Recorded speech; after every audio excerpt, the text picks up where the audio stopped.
बात करते हैं हम शिवपुरी की, जहां से बड़ी खबर आ रही है। शादी को लेकर एमपीसीए के अध्यक्ष यानी कि महाआर्यमन सिंधिया ने एक बड़ा बयान दिया है। कहा है कि जल्दबाजी में शादी नहीं करेंगे, विचार करके ही शादी पर फैसला लूंगा। महाआर्यमन का ये बयान है। अच्छा पार्टनर बहुत आवश्यक होता है। तो केंद्रीय मंत्री ज्योतिरादित्य सिंधिया के बेटे हैं महाआर्यमन सिंधिया। उनसे शादी को लेकर जब सवाल किया गया तब कहा कि जल्दबाजी नहीं है। शादी को लेकर उनका स्टेटमेंट ये है कि कोई जल्दबाजी नहीं है, मैं जल्दबाजी में शादी नहीं करूंगा, पार्टनर अच्छा होना चाहिए, विचार करके ही फैसला लूंगा। क्या कुछ कहा है, सुनिए।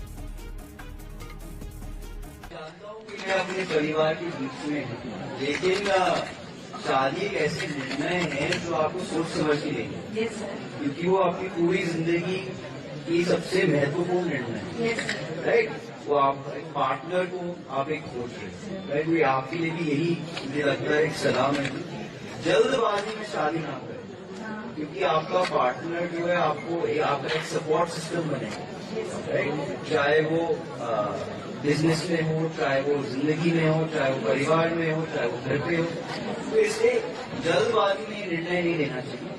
तो मुझे भी थोड़ा समय चाहिए होगा सोचने के लिए कि मेरे लिए कौन सा राइट पार्टनर है।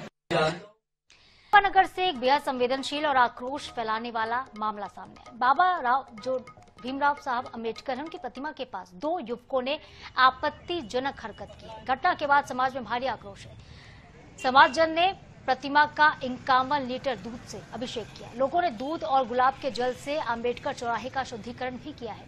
ये मामला है नेपानगर थाना क्षेत्र का, जहां पे देर रात दो युवकों ने दरअसल बाबा साहेब की प्रतिमा पर पेशाब कर दिया था। स्थानीय लोगों ने पुलिस को जानकारी दी है। फिलहाल पुलिस ने दो लोगों को गिरफ्त में लिया।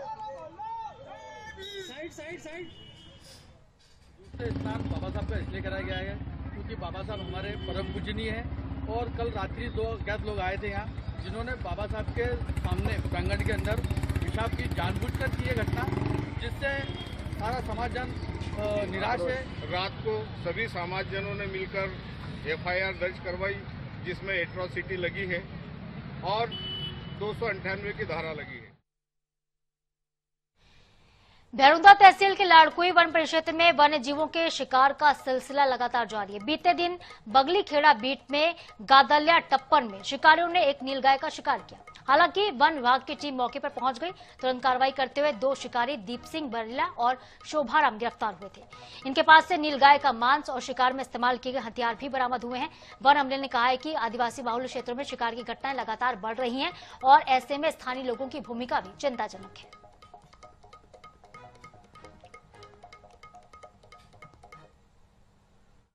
कार्रवाई क्या है, रात को हमको मुखबिर के द्वारा सूचना प्राप्त हुई थी और उसी समय हमने वरिष्ठ अधिकारी को अवगत कराते हुए और प्राप्त उनके मार्गदर्शन में हमने स्थानीय रूप से हमने दो दल बनाए और दोनों को हमने अपने जो हमको जहाँ संभावित क्षेत्र थी, जहाँ भी शिकार की संभावना थी, उस क्षेत्र में हमने उनको रात को वहाँ पर तैनाती की। और एक बगली का, एक गादलिया का है और एक बांगरी का है और इनके विरुद्ध हमने वन्य प्राणी संरक्षण अधिनियम के तहत हमने उसके प्रकरण पंजीबद्ध किया गया है और आगे की कार्रवाई जारी है और शेष फरार अभियुक्त की हम तलाश कर रहे हैं। अगली खबर छतरपुर से होगी। स्वास्थ्य सुविधाओं को ठेंगा दिखाती एक खबर, एक तस्वीर आपको हम दिखाते हैं। झोलाछाप डॉक्टर से आज भी लोग इलाज करवा रहे हैं और बड़ेरा पूर्वा खोपा में एक युवक की झोलाछाप डॉक्टर ने इलाज करते वक्त जान ले ली। रविवार को दोपहर 12 बजे ग्रामीण और परिजन झोलाछाप डॉक्टर पर आरोप लगा रहे हैं। कह रहे हैं कि डॉक्टर ने इंजेक्शन गलत लगा दी, जिसके चलते युवक की मौत हुई। इनका कहना है कि डॉक्टर नरेंद्र चौरसिया और उनकी पत्नी टैक्सी ने युवक को मिशन अस्पताल में भर्ती करवाया और इलाज के दौरान युवक की मौत हो जाती है। पोस्टमार्टम करवाया गया। घर पर लाश पहुंची तो परिजनों को जानकारी होती कि मौत हो गई है। शनिवार को मौत हुई और उसी दिन पोस्टमार्टम भी करवा दिया गया।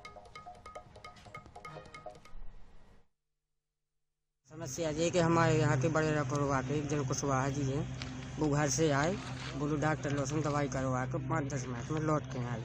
तो जब हमें पता लगू कि अस्पताल पहुँचे, फिर हम वहाँ काम पैसे भागे तत्काल अस्पताल पहुँचे। समस्या ये है कि वहाँ भरने जाते दवाई करावे था।